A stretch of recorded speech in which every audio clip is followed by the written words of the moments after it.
have a classroom comprised of 9 students with diagnoses of neurological impairment, cerebral palsy, pervasive developmental delay. We also have many children that have seizure disorders and many that have visual impairments, whether it be cortical visual impairment or ocular issues.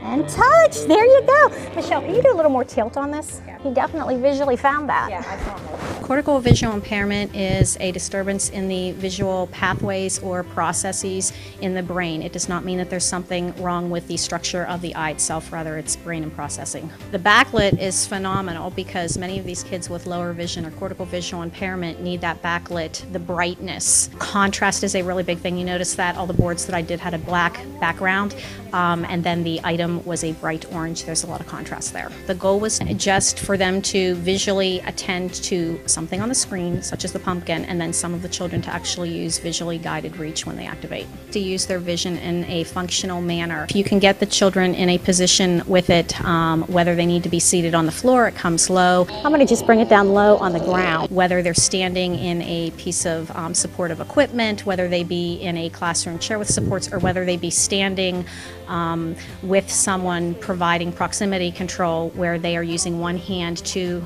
brace themselves with the TAPit and then the other hand they're directly activating the TAPit. A little change is huge in our world. These kids have these similar goals, tweaked for several years at a time with the developmental delays. So some little aspect, even a child fixating on one of the objects for a moment or two is big in our world. So I would say, to me, tremendous is what I see. Again, look at this now. He's able to bear weight.